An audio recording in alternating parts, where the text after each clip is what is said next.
Meus irmãos, muito bom dia a todos mais uma vez, graça e paz do nosso Senhor e Salvador Jesus Cristo. Amém. Vamos abrir a Bíblia, Levítico capítulo 1, verso 1. Pastor, não vai sair mais disso não? Vai, tudo no seu tempo. Hoje é a última aula de introdução, nós tivemos 3.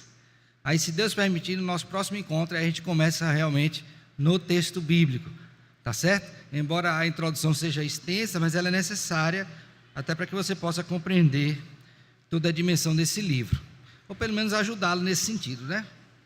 Então, Levítico capítulo 1, verso 1 diz assim, aliás, antes vamos orar, depois eu lerei. Pai, eu quero te agradecer por estar aqui com os meus irmãos nesta manhã para aprender do Senhor e da Tua palavra. Pedir que o Senhor, o Espírito, nos ilumine e nos conduza ao aprendizado da mesma, mas também, ó Deus, à prática, pois não queremos ser ouvintes negligentes, mas operosos praticantes. Em Cristo oramos com gratidão e perdão dos nossos pecados. Amém. Amém.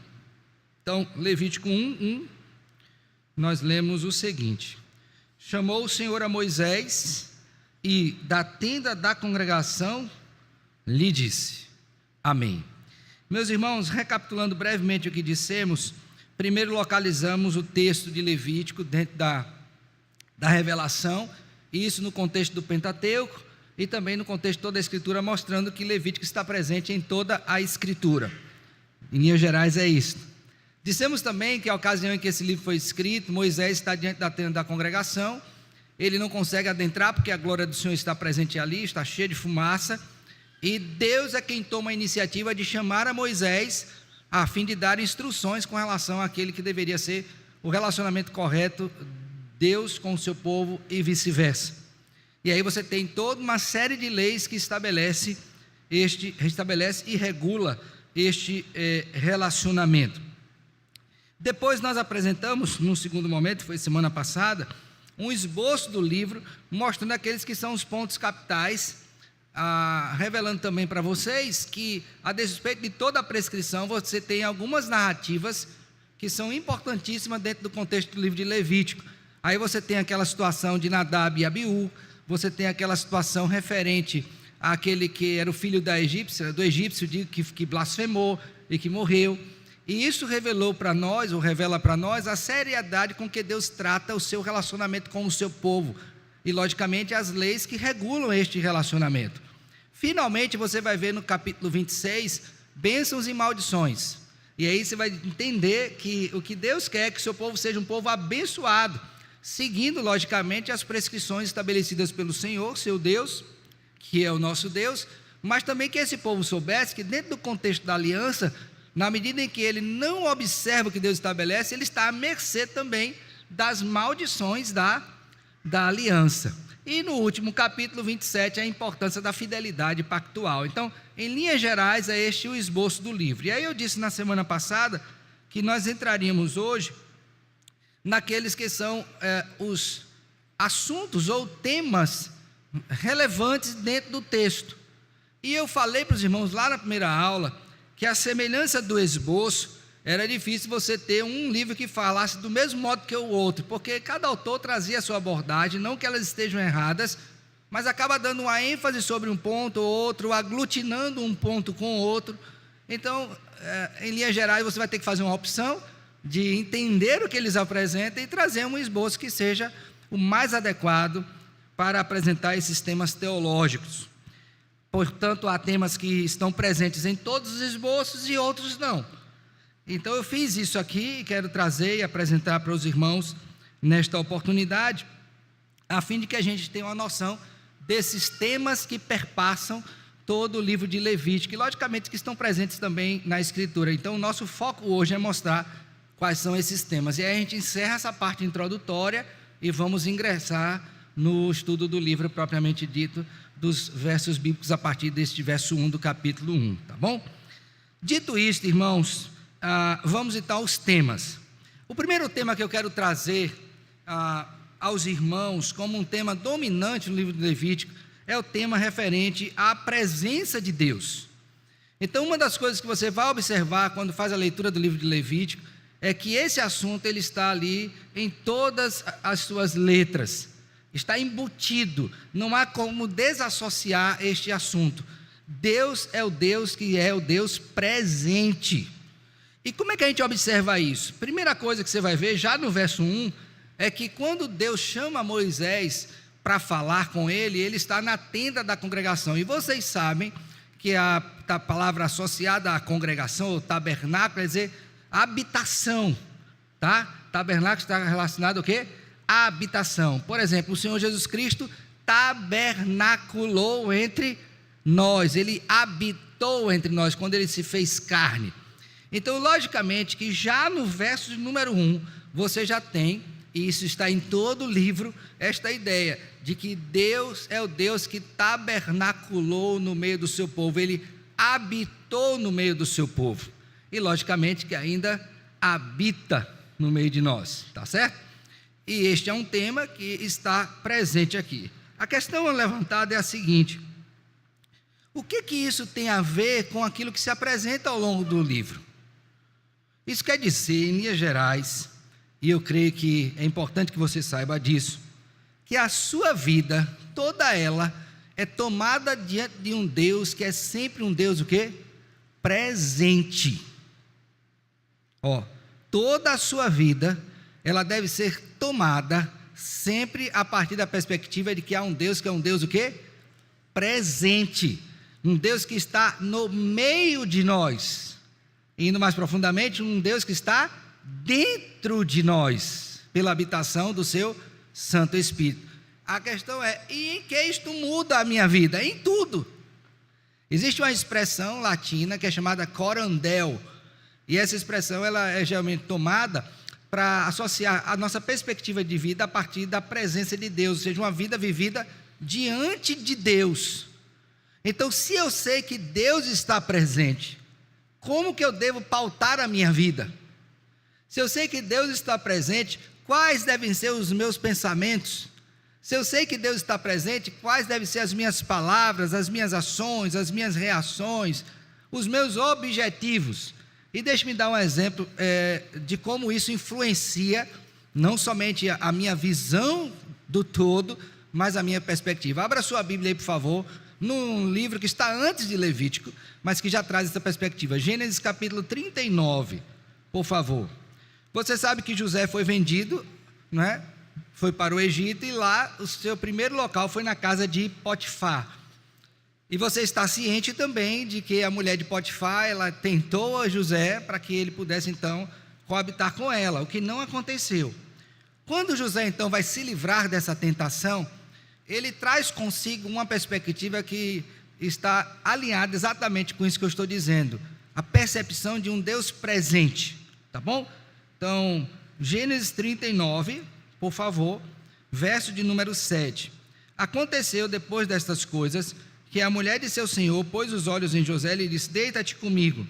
Ele, porém, recusou e disse à mulher do seu senhor: tem-me por mordomo, meu senhor, e não sabe do que há em casa, pois tudo que tem me passou ele às minhas mãos. Ele não é maior do que eu nesta casa, e nenhuma coisa me vedou, senão a ti, porque és sua mulher. Como, pois, cometeria eu tamanha maldade e pecaria contra quem? Contra Deus. Então ele está dizendo o seguinte: olha, não é por causa de Potifar, não é pelo que ele me colocou as mãos para fazer, mas eu não posso pecar contra Deus.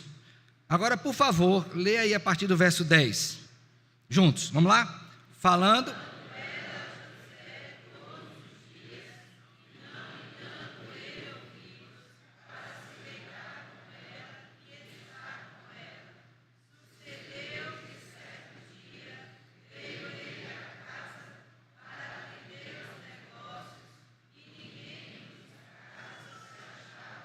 Pronto, para aqui. Veja que o narrador, ele quer evidenciar uma coisa: não havia, humanamente falando, ninguém presente que pudesse impedir aquele ato. Ninguém estava presente. Fácil demais. Ninguém ia ver. Ninguém quem? Então veja, quando eu tenho uma consciência de que Deus é o Deus presente, isso modela a minha vida. E aí você vai perceber, no restante da leitura do texto, que José não se deixa levar por aquela tentação, e a sua consciência de Deus presente modela a sua forma de agir, e ele sai ali despido, e todo o desenrolar da história você já conhece. Então, perceba bem que o povo de Deus, e agora de modo mais acentuado ainda, está recebendo de modo muito claro uma prescrição de que deveria viver à luz deste conceito que é real. Qual é o conceito? Que Deus é o Deus o quê? Presente. Então ele não é aquele Deus inacessível, a ponto de não se comunicar com ninguém. Ele não é aquele Deus que está aqui presente a ponto de se miscuir com as suas criaturas, tornando-se como elas, mas é aquele Deus que habita entre nós, que está o tempo todo sendo o Deus verdadeiro. Abra sua Bíblia aí, por favor, no livro do profeta Isaías, capítulo de número 57. Veja agora essa percepção do Deus que é o Deus imanente, aqui entre nós, e o Deus que também transcende a nós. Isaías 57, 14. Disse-a: aterrai, aterrai, preparai o caminho, tirai os tropeços do caminho do meu povo. Agora o 15. Porque assim diz o alto, o sublime, que habita a eternidade. Essa palavra habitar é a mesma utilizada para qual? A ideia de tabernacular. Habita a eternidade, o qual tem o nome de santo. Habito no alto e santo lugar, mas habito também com o contrito e abatido de espírito, para vivificar o espírito dos abatidos e vivificar o coração dos contritos. Então, qual é a primeira coisa que, quando nós lemos em termos de tema, deveríamos ter em mente? O Deus presente, Ele está diante de mim, eu estou diante dEle, e Ele vai regular a forma pela qual eu devo viver diante do Senhor. Irmãos, é muito importante isso para nós, é essencial na verdade, porque imagine o que seria a sua vida se você não considerasse a presença de Deus. Uma forma de nós percebermos isso está no Salmo 14, quando aquelas pessoas dizem: não há Deus, elas corrompem-se e praticam todo tipo de iniquidade. Veja aí, Salmo 14, por favor. Salmo de número 14. Alguém leia, por favor, aí para mim os versos 1 e 2. Bem alto, tá? Abriram? Salmo 14, 1 e 2, vamos lá? Diz o insensato: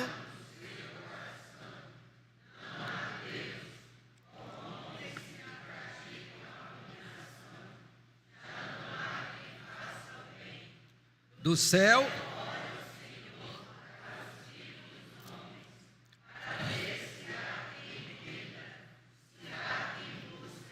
e aí todos se extraviaram e a uma se fizeram inúteis. Então, primeira coisa, eu tenho que viver à luz da realidade de que há um Deus que é um Deus o quê? Presente, tá? Agora vamos ver isso em Levítico, por favor. Voltemos lá para o texto de Levítico, capítulo 15. Levítico capítulo 15.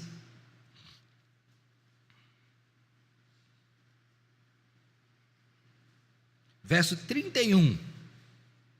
Lembre que o tabernáculo representa a presença de Deus no meio do seu povo, tá? Então, quando ele usa a expressão tabernáculo entre vós, é que eu estou no meio de vós, tá? Verso 31, Levítico 15.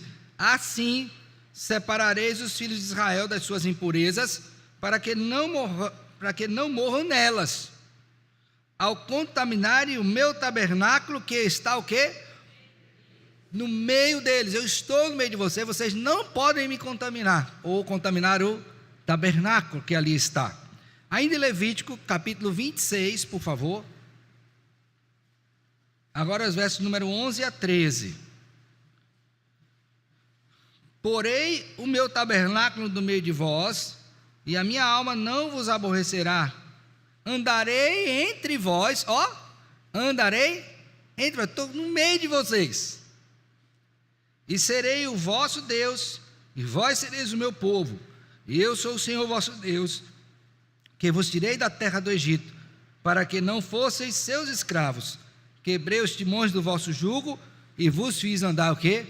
Eretos. Estou no meio de vocês. Irmãos, eu espero que isso leve você a refletir sobre este ponto tão importante na nossa vida cristã.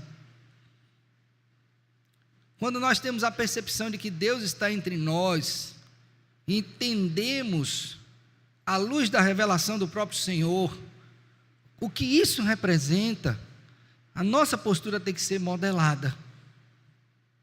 Então, não há lugar secreto para o crente. Ele pode até intentar. Em todos os lugares, Deus estará o quê? Presente.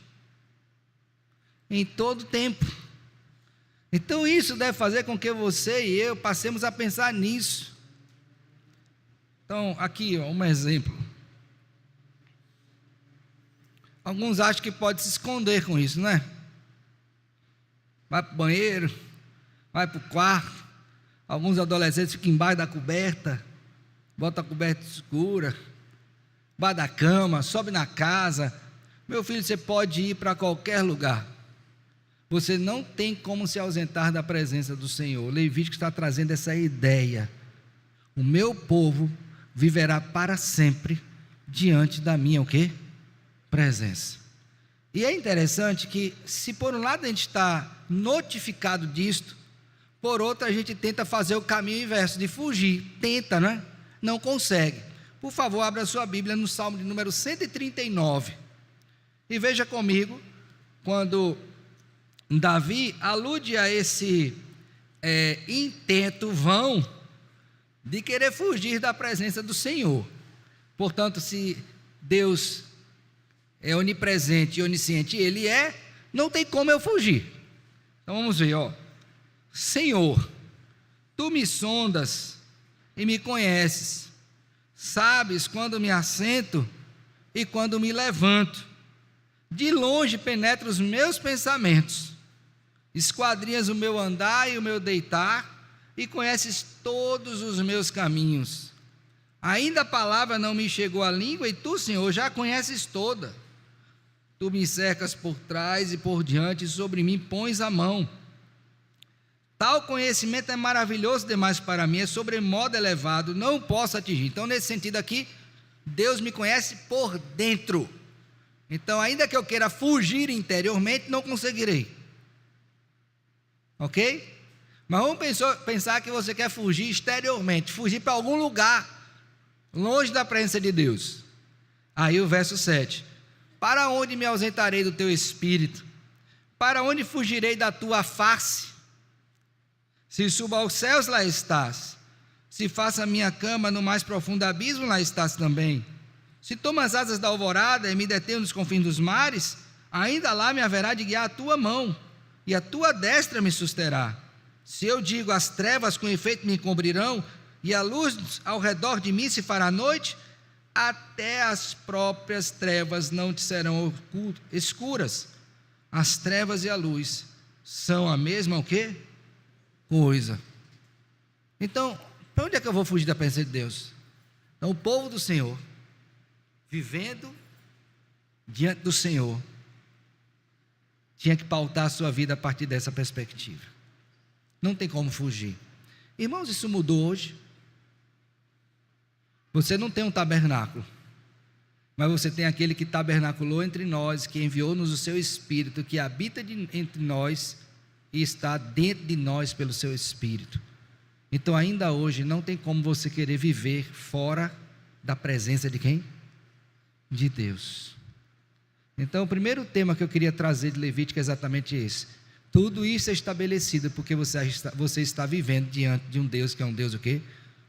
Santo, que tudo conhece e que tudo vê. E não tem como você fugir da presença dele. Então veja o grau de seriedade disso, né? Quando os discípulos estavam diante do Senhor Jesus Cristo e tiveram seus olhos desvendados com relação à glória do Senhor, disse: aparta de mim, porque sou o quê? Pecador. Aparta de mim, porque sou pecador.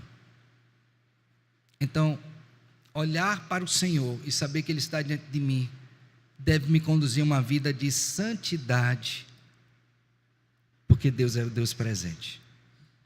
Ok? Tranquilo? Eu lembro que uma vez, finalizando esse ponto, depois abro para alguma pergunta, tinha uma propaganda, eu não sei se essa propaganda ainda passa, era do Bradesco. Essa propaganda me chamou tanta atenção na época, ainda hoje eu gravei ela. A ideia era a seguinte: Bradesco, presente. Lembra dessa propaganda do Banco Bradesco? Não estou fazendo propaganda do Bradesco, mas a ideia é que em todo lugar, em todo rincão do nosso país, tivesse uma agência Bradesco para você. Eu digo, de onde eles tiraram esse conceito, né? De presença em todo lugar. Então eles podem até estar presentes nas regiões, mas eles nunca serão onipresentes. Nunca. Porque só Deus é onipresente. Eles nunca serão oniscientes. Porque só Deus é o quê? Onisciente. Então o homem tem essa ideia vaga, não é? De presença, de ação, mas Deus traz a ideia clara: o meu povo tem que saber que eu sou o Deus o quê? Presente. E aí o Senhor Jesus Cristo prometeu: eis que estou convosco todos os dias, até o quê? A consumação dos séculos. Sobre esse ponto, alguma pergunta, alguma colocação? Nada? Ok. Então vamos adiante. O próximo ponto que eu quero destacar em Levítico, que é também um tema muito importante, e aqui eu estou colocando em ordem lógica da minha cabeça, mas não em grau de importância, porque todos são importantes, tá? É o tema santidade. Então Levítico é um livro que trata acerca da santidade. Então alguns até autores dizem, é o manual para a santidade. Ou seja, como é que esse povo deve viver de modo separado. Abra sua Bíblia aí, por favor, em Levítico capítulo 10, e veja como o Senhor Deus estabeleceu esse aspecto da santidade para o seu povo. Levítico capítulo 10, nós vamos ver agora aquele evento de Nadab e Abiú, e quando Deus fala a Moisés, né, e Moisés a Arão, que é o tópico aqui, um dos pontos que ele vai dizer é esse zelo que o Senhor tem por sua santidade, tá bom? Então, Levítico 10, 3, diz assim: e falou Moisés a Arão, isto é o que o Senhor disse, mostrarei a minha santidade naqueles que o quê? Se cheguem a mim, e serei glorificado diante de todo o quê? O povo. Agora vamos para Levítico 19, por favor. Eu tive que pensar alguns textos, tá? Então, Levítico 19, versos de número 1 e 2. Por favor. Diz assim: disse o Senhor a Moisés: fala a toda a congregação dos filhos de Israel, dize-lhes: santos sereis, porque eu, o Senhor, vosso Deus, sou o quê? Santo. Então, em todo o livro, além desta questão da presença de Deus, há uma demanda por santidade. Interessante que as pessoas buscam saber a vontade de Deus para a sua vida. Você não tem essa ideia, não? Já pensou isso alguma vez? Senhor, qual é a tua vontade para a minha vida? Já fez isso? Já se achou, ou já se apanhou fazendo essa pergunta? Qual é a vontade de Deus para a sua vida? Meu irmão, isso pode ser tão subjetivo, não é? Mas não da parte de Deus, da nossa. Mas quando Deus quer mostrar qual é a vontade dele para a minha vida, ele é muito claro e específico, e estabelece o princípio de vivência que está posto aqui em Levítico. Então, sem olhar para o Novo Testamento, qual é a grande vontade de Deus, a mais importante na sua vida? É que você seja rico? Sim ou não? Não. É que você seja culto? Sim ou não? Não. É que você seja sábio? É? Não. Todas essas coisas são coisas devidamente ordenadas e têm o seu lugar próprio. Mas a questão primais, e que isso espelha o próprio Senhor, é o seguinte: a justiça de Deus é santa, a sabedoria é santa, o poder é santo, ok? A bondade é santa. Então todo o ser de Deus é permeado de santidade. Então qual é a grande vontade de Deus dominante na sua vida e que espelha o caráter dele e que está posto aqui em Levítico? Você tem que ser o quê? Santo. Abra uma Bíblia aí, por favor, 1 Tessalonicenses, primeira epístola que o apóstolo Paulo escreveu aos Tessalonicenses, e veja comigo, por favor, o capítulo de número 4. 1 Tessalonicenses 4. Aqui Paulo está escrevendo em sua maioria para gentios, tá? Isso não quer dizer que para judeus isso não vale, tem sim um valor, mas para gentios ele diz isso aqui muito claro. Abrir aí? Leiam juntos agora do verso 1 ao verso 3. 1 Tessalonicenses 4, de 1 a 3, vamos lá? Finalmente.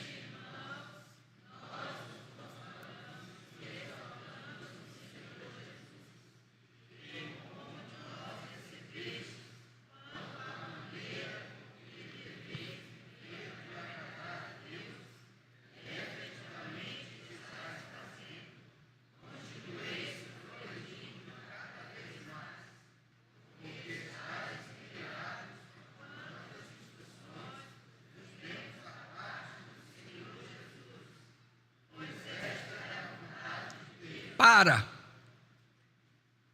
Agora, com que você preencheria isso se fosse hoje? Qual é a vontade de Deus para a sua vida? A vontade de Deus é que eu tenha um casamento ajustado. Amém, isso é importante. A vontade de Deus é que eu crie meus filhos bem. É verdade, isso também está importante. É que eu seja mais estudioso, mais trabalhador, deixe de ser preguiçoso. Também tudo isso tem importância. Mas todas essas coisas perderão seu significado se não forem permeadas pelo quê? Santidade, sem a qual ninguém verá o Senhor. Agora lê o resto, nessa perspectiva. Pois esta é a vontade de Deus, a vossa para. Pronto. Aí ele vai trabalhar o aspecto específico da carta, que é a santidade no que diz respeito ao corpo. Mas aqui você poderia colocar qualquer área. Então, quando você lê Levítico, esse é um tema importantíssimo. Deus estabeleceu isso tudo para quê? Para que o seu povo entendesse que a grande missão desse povo, no que diz respeito à conduta diante do Senhor, é ser o quê? Santo. E nada vai substituir o lugar disso. Porque não adianta você ser poderoso sem ser santo. Vai ser um tirano. Não adianta você ter sabedoria sem ser santo. Vai ser um tolo. Vai usar a sabedoria desse mundo. Então, você precisa entender, nós precisamos entender que o grande projeto de vida nosso enquanto cristãos é entendermos que nós fomos chamados pelo Senhor para sermos o quê? Santos. Pedro, escrevendo a sua primeira epístola, capítulo 1, versos 16 e 17, estabelece, olhando para o Antigo Testamento, o mesmo padrão: sede santos, porque eu sou o quê? Santo. E ele vai trabalhar todas as áreas da vida humana ali: relacionamento com autoridades, com senhor e servo, dentro de casa, esposo e esposa, entre os crentes na igreja, tudo, absolutamente tudo permeado por quê? Santidade. Está claro isso? Agora tem um detalhe. Dentro desse aspecto da santidade, você vai perceber que existem algumas palavras que são usadas de modo frequente no texto: santo, puro, impuro, ok? Essas palavras são usadas muito nesse texto. E aqui eu quero tentar de alguma forma facilitar a sua compreensão quando você faz a leitura. Dois extremos, vou usar o lado direito, né? Do lado direito está a pureza, puro, santo, santo. Grava essa palavra, está aqui, que palavra aqui? Santo. Desse lado está impuro. Ó, então o que não é santo é impuro ou profano. Ó, santo e profano. Na nossa vivência, por conta do nosso pecado, a gente está oscilando em qual lado mais? Da santidade ou da impureza ou profano? Aqui. Então, quando Deus estabelece este sistema sacrificial, ele tem em mente basicamente duas coisas à luz do livro. A primeira delas é que por meio dos sacrifícios, o povo do Senhor está se reconciliando com o seu Deus, isso por graça de Deus. Então os sacrifícios são dados para o quê? Para que haja comunhão perfeita entre Deus e o seu povo. Abra sua Bíblia aí rapidinho, tem que ser rápido, em 2 Coríntios capítulo 5. 2 Coríntios capítulo 5, verso de número 18. Essas ideias está aqui presente na pessoa de Cristo, sua obra, tá? Então ele diz assim, ora, abriram aí? 2 Coríntios 5, 18? Ora, tudo provém de Deus, que nos reconciliou consigo mesmo, por meio de Cristo, e nos deu o ministério da reconciliação. Então, ele se reconciliou conosco, por meio de quem? De Cristo. Então o sacrifício de Cristo foi para que houvesse reconciliação. Entre quem? Deus e seu povo. Então sem sacrifício não há o quê? Reconciliação. Está claro? Prosseguindo no texto, a saber que Deus estava em Cristo reconciliando consigo o mundo, não imputando aos homens as suas transgressões, e nos confiou a palavra da reconciliação. Gravou aí? Então, qual era o objetivo desse sacrifício? É fazer com que esse povo se reconciliasse com esse Deus, que é um Deus o quê? Santo. Mas uma outra coisa que se observa também neste sacrifício, e logicamente em toda a prescrição cultica, é fazer com que aquilo que é profano, portanto impuro, passasse por um processo e se tornasse o quê? Santo. Então vamos lá. Se alguém tivesse lepra, por favor, volte lá para o Levítico, por favor. Se alguém tivesse ali as marcas de uma enfermidade que na época, era chamada de lepra, enfermidade na pele, ok? Capítulo 13. Então, na medida em que essa pessoa aparecesse com isso no corpo, o sacerdote examinaria essa pessoa e declararia se ela estava pura ou impura. Se estivesse impura, seria imunda, ok? Logo, ele não poderia ter acesso à presença do Senhor, porque ele estava como? Imundo. Vamos ver aí, Levítico 13, disse o Senhor a Moisés a Arão: o homem que tiver na sua pele inchação, ou pústula, ou mancha lustrosa, e isto nela se tornar como praga de lepra, será levado a Arão, o sacerdote, ou a um de seus filhos sacerdotes. O sacerdote lhe examinará a praga da pele. Se o pelo na praga se tornou branco e a praga parecer mais profunda do que a pele da sua carne, é praga de lepra. Agora observe bem o vaticínio, A declaração. O sacerdote o examinará e o declarará o quê? Imundo. Então ele não está apto para estar ali no tabernáculo.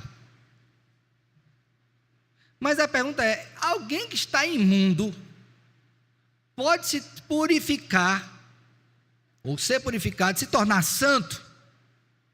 Pode. Depende do Senhor. Então vamos ver aí, por favor, veja comigo. Ainda em Levítico, capítulo 14. Disse o Senhor a Moisés, verso 1: esta será a lei do leproso no dia da sua o quê? Purificação.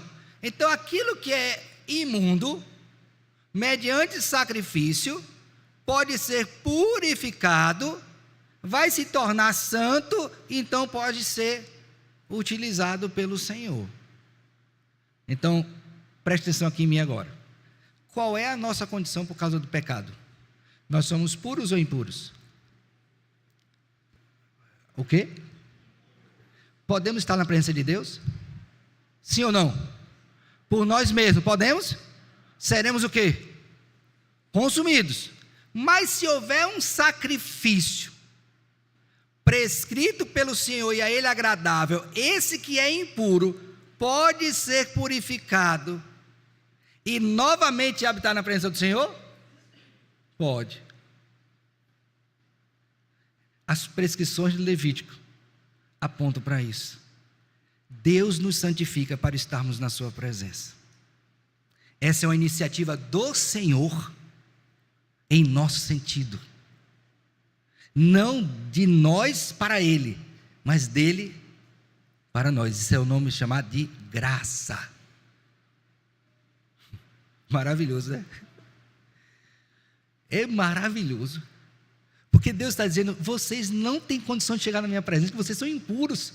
Mas eu decidi purificá-los e chamá-los à minha presença. Aí você tem no nosso catecismo maior a definição do que é santificação. Santificação é uma obra da livre graça de Deus. É o movimento de Deus em nosso sentido, pegando o imundo, o impuro, o imprestável, purificando, para que ele possa habitar na presença do Senhor. O livro de Levítico está recheado disso, para que o seu povo entendesse que estar na presença de Deus não é algo que eu conquisto, mas é um favor de Deus para a minha vida. Ficou claro? Tem alguma pergunta? Então abra a Bíblia aí, por favor, e veja comigo, Levítico 11.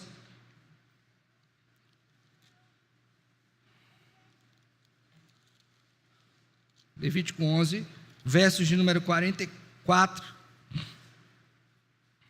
a 45. Vamos ver o que é que diz aí? Eu sou o Senhor vosso Deus, portanto vós vos consagrareis e sereis santos, porque eu sou o quê? Santo. E não vos contaminarei por nenhum enxame de criatura que se arrastam sobre a terra. Eu sou o Senhor que vos faço subir da terra do Egito, para que eu seja o vosso Deus, portanto vós sereis santos, porque eu sou. Agora veja que tem um ponto aí, no verso 44, que chama atenção: não vos contaminareis. Então veja, se por um lado, desculpa filho, já passa, tá? Só faltou só um sinal de fumaça aí para eu ver, né? É que eu me empolguei, viu? Já eu cheguei. Então, se por um lado há um movimento de Deus na direção do homem para santificá-lo, por outro, há uma resposta daquele que está sendo santificado como de obediência. Então, preste bem atenção nisso. A santificação é uma livre obra da graça de Deus. Então, Deus opera em mim e eu respondo à sua graça. Então, não existe aquela ideia de dizer, se Deus quer me fazer santo, Ele fará mesmo. Porque aquele que começou a boa obra em vós há de completá-la até o dia de Cristo Jesus. Ponto final. Todavia é Ele que opera em nós, tanto o querer como o. Então, se Ele opera em mim o querer realizar, o que é que vai acontecer com todo aquele que é santo? Ele vai querer e vai agir em prol deste movimento, como resposta à graça do Senhor. Então, é uma via de mão dupla, né? Deus age e nos move, e nós vamos à direção de Deus. Então, como eu sou santo, ou santificado pelo Senhor, qual vai ser a minha resposta? É buscar uma vida santa. Então, não se admite alguém que diz que quer ser santo, se ele não está buscando o quê? Santidade. Tá bom? É o Thierry? Fala aí, meu filho, por favor.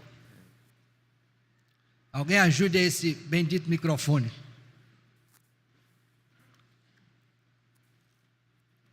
Bom dia, pastor. Bom dia. Sobre a questão da onipotência. Deus é onipotente no sentido de que Ele está em todos os lugares. Potência ou presença? Onipresença, perdão. Ele é onipresente no sentido de que Ele está em todos os lugares, ou Ele está em todos os lugares que Ele quer estar?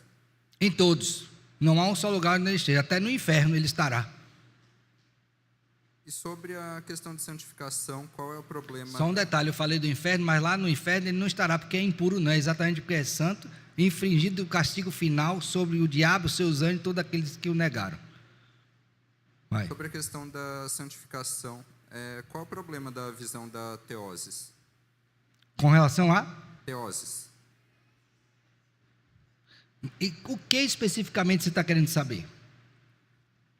De entender o processo tanto de santificação quanto de salvação de Deus compartilhando da natureza dele com o ser humano. Tá, esse ponto específico da teose você quer saber? É. Pronto. Veja só. Quando Deus nos criou, um dos aspectos que Ele nos criou foi em retidão original. No ato criador, Ele já compartilha conosco dos seus atributos, do seu ser. Só que esse compartilhar, que são os atributos comunicáveis, nunca são no mesmo padrão que o é na divindade. Então Ele compartilha comigo, mas Ele não faz de mim um Deus. Então há uma limitação nesse compartilhamento. Por exemplo, um dos atributos de Deus é a sabedoria, mas eu terei em algum momento da minha existência, agora no futuro, a mesma sabedoria de Deus? Nunca. Porque a dele é infinita. E a minha, mesmo depois da glorificação, será o quê? Finita. Então é um compartilhamento real, mas não é um compartilhamento total, pleno, porque senão seria divinificado. Então há um limite nesse compartilhamento. Deus compartilha a sua bondade. Somos seres bondosos, imaginemos, né? Mas é a mesma bondade do Senhor? No sentido pleno, final, infinito? Jamais. Ok? Tá bom? Mais alguma? Obrigado. Mais alguma pergunta? Ok? Então, Deus faz com que a gente saia da impureza para a pureza, buscando a santidade. É um movimento dele em nosso sentido, e nós respondemos a isso também ativamente, como prova do favor de Deus sobre nós. Por favor, abra ainda em Levítico capítulo 20.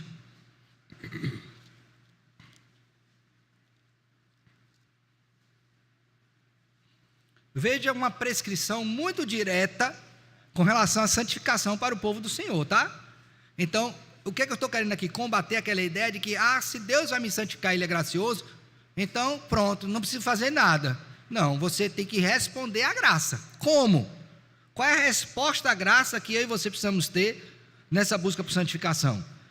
Veja aí, por favor, o verso de número 7. Vou ler a partir daí, tá? Levítico 20, verso 7. Portanto, santificai-vos e sede santos, porque eu, Senhor, vosso Deus, porque eu sou o Senhor vosso Deus. Guardai os meus estatutos e cumpre-os. Eu sou o Senhor que vos o quê? Santifico. Então veja que as duas verdades estão presentes aqui.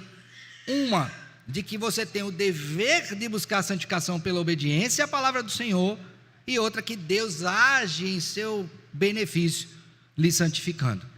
Ficou claro? Tem alguma pergunta? Então, segundo grande tema é o quê? Santidade. Primeiro é Deus presente, segundo é santidade. Diga, querido.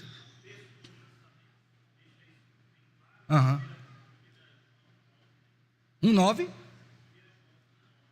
Abra uma Bíblia aí, por favor. 1 João 1:9. Nos purifica, exatamente. Verso 9, ó. Então, esse é o objetivo do sacrifício que traz perdão e purificação. O perdão seria a reconciliação e a purificação seria essa santidade. Diz assim: se confessarmos os nossos pecados, Ele é fiel e justo para nos perdoar os pecados, primeira parte, e nos purificar de todo o quê? Injustiça. Então veja, o sacrifício era dado, e em Cristo perfeitamente, com esse objetivo de trazer reconciliação e purificação. Ficou claro? Tem alguma pergunta? Eu não sei quanto a você, mas eu espero que aconteça isso, que à medida que você for guardando essas informações na sua mente, no seu coração, a leitura da Bíblia se torne mais aberta e ampla na medida que você contempla estes benefícios trazidos. Tá bom? Espero que você pense nisso. Então vamos dar um exemplo para finalizar essa parte. Abra sua Bíblia aí, 2 Timóteo, falei esse texto inclusive com os alunos do primeiro ano essa semana. 2 Timóteo, capítulo 2, verso 19. 2 Timóteo 2,19. Lembra que Paulo é um judeu, ele tem em mente todo esse sistema sacrificial, logicamente, transitado para Cristo, então ele já contempla essa obra em Cristo, e ele diz a Timóteo uma coisa importante, usando-se, valendo-se dessa linguagem sacrificial de purificação, tá? Eu falei 19, mas é o 20, tá? 2 Timóteo 2,20. Ora, numa grande casa, há não somente utensílios de ouro e de prata, há também de madeira, de barro, alguns para honra, outros, porém, para...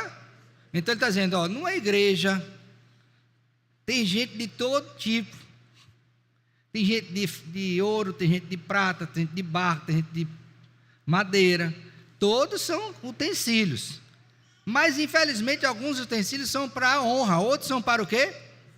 Aí o que ele tem em mente? Aquela linguagem de purificação e de impureza. Um objeto que é puro pode se tornar impuro, um que é impuro pode se tornar o quê? Puro. Só que o desejo é que todos na igreja sejam objetos para quê? Para honra, portanto objetos puros, e Deus age nesse sentido, mas tem algo que nos compete fazer como resposta a essa graça.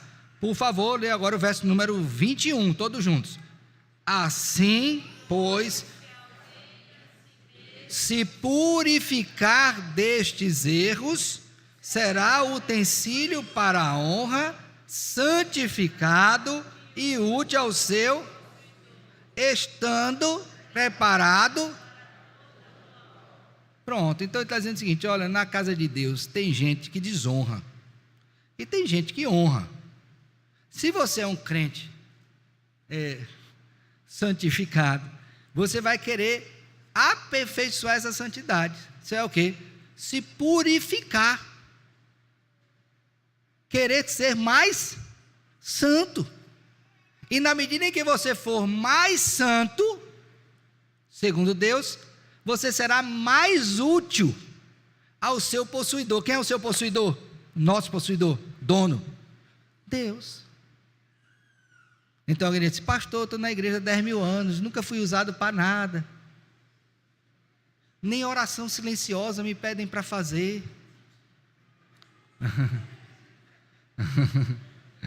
Ô pastor, que coisa terrível. É possível que isso aconteça, né? E agora, um dos aspectos que você tem que pensar não é a maldade de quem não lhe pede, é se você está sendo de fato alguém que tem buscado o quê? Essa purificação. Porque há um princípio na Escritura, se, condição, alguém se purificar, será o quê?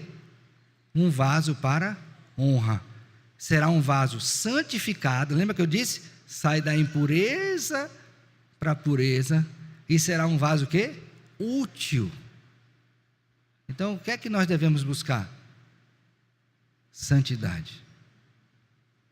Todos nós.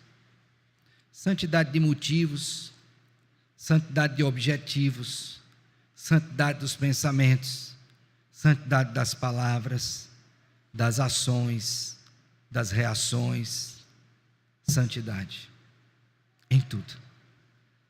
Caminho difícil, mas lembre que é um caminho gracioso, porque é Deus que nos conduz a ele. Em 1 Coríntios 1 e 2, Paulo diz, aos santos, chamados para serem o quê? Santos. Já é santo, mas foi chamado para ser o quê? Mais santo. Todos nós temos esse chamado, tá bom? Então, eis o segundo tema. Agora vamos para o terceiro tema. O terceiro tema que eu quero destacar aqui, irmãos, é sobre a função do sacrifício. Porque uma das perguntas que surge é a seguinte: pastor, para que tanto sacrifício? Não podia ser só uma coisinha simples, não? Aí eu quero responder a sua pergunta o seguinte: o pecado é algo simples ou complexo? Resposta: complexo. A pessoa peca de um jeito só? Sim ou não? Não, de várias formas, né?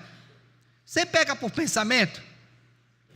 Você peca por palavra que foi dita? e pelas que não foram ditas. Você peca por omissão e por comissão. Tem pecado que é oculto? Salmo 19, né? Apaga as minhas transgressões, perdoa aqueles pecados que me são o quê? Ocultos.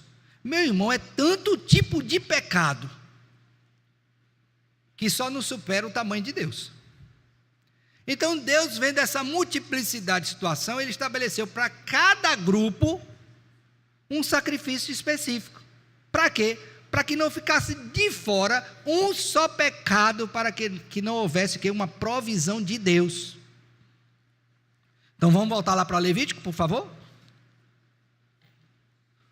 Abra sua Bíblia em Levítico.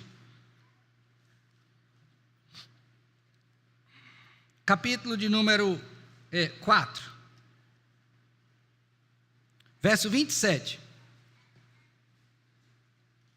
Abriram? Se qualquer pessoa do povo da terra pecar por ignorância, você pecou por ignorância, você não conhecia que era aquilo, mas mesmo assim você pecou, e você não vai poder dizer, eu não sabia. Não tem como você dizer isso. Como é que você vai resolver esse problema? Deus tem uma prescrição para isso. Agora vamos para o verso 5, capítulo 5, verso 1. Quando alguém pecar nisto, tendo ouvido a voz da imprecação, sendo testemunha de um fato, por ter visto ou sabido, e contudo não revelar, levará a sua iniquidade. Ou quando alguém tocar em alguma coisa imunda, seja corpo de morto, besta fera imunda, ou corpo de animal imundo, seja corpo morto de réptil imundo, ainda que ele fosse oculto e tornar-se imundo, então será culpado.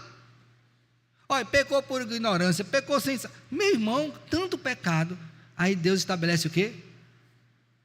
Todo esse sistema sacrificial para não ficar nenhum só pecado de fora. Então, olha só que coisa maravilhosa. Qual é o único pecado para o qual não há perdão? Falem alto. Blasfema. Essa não há perdão, porque é negar a obra da salvação. Você rejeitou isso. Mas para qualquer outro pecado, tem provisão do Senhor? Tem. Vou usar a terminologia. O mais simples e o mais complexo. Tem provisão?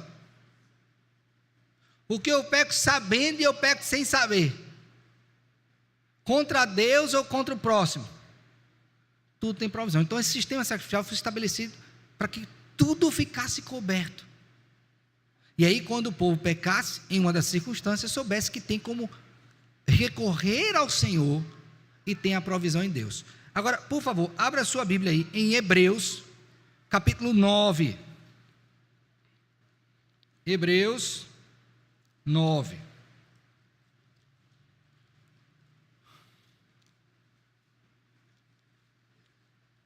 Abriram? Verso 22.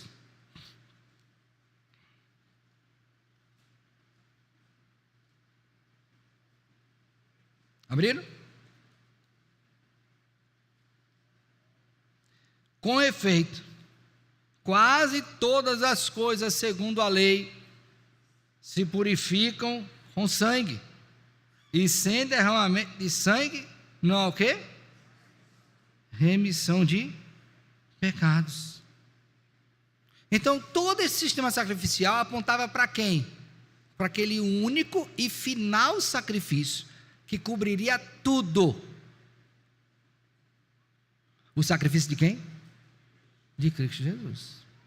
Então esse sacrifício mostrava que há a cobertura do Senhor para todas as circunstâncias da minha vida, e apontava também para o último, final, perfeito sacrifício, que era o de quem? O de Cristo Jesus. Então esse povo foi treinado nisso, esperando aquele que viria para dar a sua vida. Diga, meu santo. Por que quase todos? Porque há uma limitação nos sacrifícios humanos, mas não há limitação no sacrifício de quem? Do Senhor. Então, se porventura ficasse algo que não tivesse sido coberto pelas prescrições da lei, Cristo finalmente apresentaria o sacrifício perfeito. Porque toda obra humana, ela traz a sua imperfeição. Então é possível que alguém não se visse coberto por aquilo que foi estabelecido, mas quando ele olha para Cristo, a cobertura é o quê? É perfeita. Mostrando então que há também uma transitoriedade dos sacrifícios da antiga aliança para o sacrifício da nova aliança. Aqui eram imperfeitos. Aqui é o sacrifício o quê? Perfeito. Ok? Mais alguma pergunta? Então nós já vimos, presença de Deus, santidade e o quê? E sacrifício. Agora vamos para o último para a gente fechar hoje. Aliança. Uma outra coisa importante que a gente tem que conceber, e aqui eu quero que você volte para Levítico 1:1 novamente.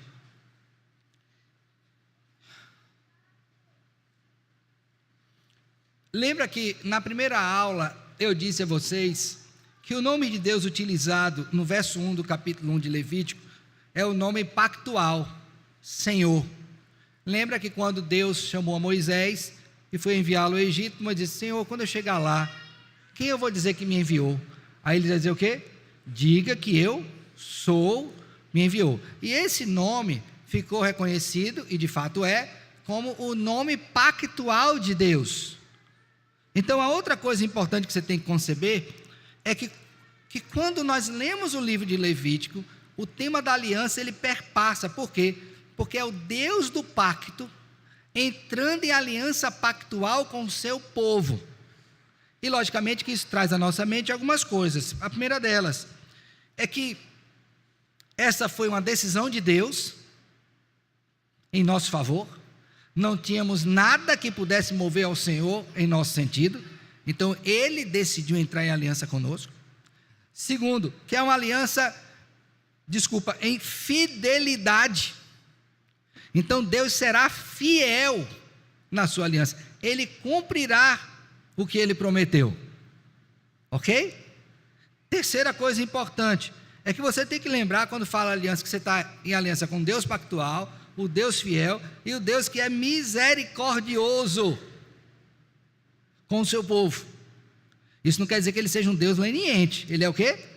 Misericordioso. Portanto, se você for cumprir aquilo que Ele estabeleceu, na mediação daquele único sacrifício, você será atendido. Vamos ver isso no livro? Primeiro foi esse, não é? Levítico 1:1 está o nome o quê? Pactual do Senhor. Agora vamos para Levítico, capítulo número 26, por favor. Verso 1: Não fareis para vós outros ídolos, nem vos levantareis imagem de escultura, nem coluna, nem poreis pedra com figuras nas vossa terra, para vos inclinardes a ela, porque eu sou o Senhor, vosso Deus, sou o Deus do pacto, o Deus soberano, que está acima de todos, tá? Guardareis os meus sábados, reverenciareis o meu santuário, eu sou o Senhor. Agora veja: se andardes nos meus estatutos e guardardes os meus mandamentos e os cumprirdes, então vos darei, aí ele vai dizer uma série de bênçãos. Verso 14, desse mesmo capítulo: Mas se não me ouvirdes e não cumprir todos esses mandamentos, aí vem as maldições. O que é isso? Os termos do pacto, da aliança. A aliança é entre mim e ti. A aliança é uma aliança em que eu reflito a minha misericórdia, a minha graça no seu favor. É uma aliança onde tem partes desse pacto. A minha parte é cumprir tudo o que eu lhe disse, a sua parte é obediência. Mas é possível, toda hora eu vou anotar a palavra que o irmão me disse, que toda hora eu falo é possível, mas é possível, é possível mesmo, que você desobedeça. O que é que Deus do pacto promete fazer? Agora veja aí, Levítico 26, verso 40, leiam aí por favor juntos, a partir do 40. Mas se confessarem e a iniquidade de seus pais, na infidelidade que cometeram contra mim, como também confessarem que andaram contrariamente para comigo, pelo que também fui contrário a eles, e os fiz entrar na terra dos seus inimigos, se o coração incircunciso se humilhar e tomarem eles por bem o castigo da sua iniquidade, então me lembrarei da minha o quê? Está vendo? Me lembrarei da aliança. Então todo este sistema sacrificial traz a ideia de que você está relacionado com Deus do pacto, Deus da aliança. Ele fez uma aliança com você, onde as partes, aquilo que compete à parte dele, ele está fazendo, mas também requer de nós a parte que nos cabe. E se nós transgredirmos, receberemos a disciplina. Se nós obedecermos, receberemos também as bênçãos do Senhor. Agora, o bom disso é saber que a nossa aliança hoje, o pacto da graça, é tomada em Cristo Jesus. Porque se dependesse de nós hoje, meu filho, a gente só viveria debaixo de quê? De maldição. Graças a Deus por Cristo Jesus. Graças a Deus que enviou o seu Filho para ser não somente o nosso sacerdote, mas também o próprio sacrifício perfeito. E ofereceu o seu sacrifício o quê?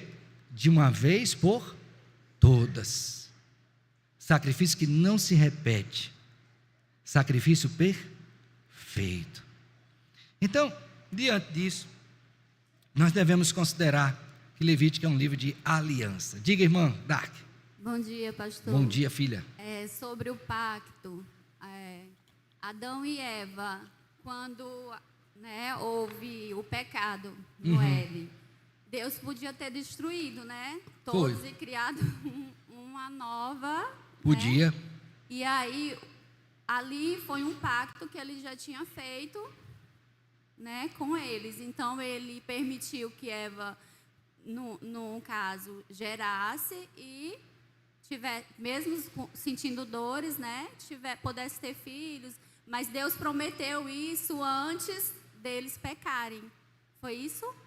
Tipo, Deus fez um pacto com eles, que eles iam povoar a terra e tal, mas aí eles pecaram. Uhum. Mas aí Deus poderia ali, no caso, não, vou exterminar vocês. Exterminar vocês e vou criar um novo, Mas isso, no caso, ele teria feito um pacto ali, e então ele decidiu perdoar. Pronto, vamos ver isso. Primeiro pacto de Deus com o homem, pacto das obras, Gênesis 2, 15 a 17. Aqui está todas as coisas, coma de tudo, só não dessa árvore, do conhecimento do bem e do mal, que no dia que dela comerem, certamente o quê? Eles obedeceram? Não, quebraram o pacto. Imediatamente ali, Deus já promete o descendente que viria, para restabelecer essa relação pactual, Cristo Jesus.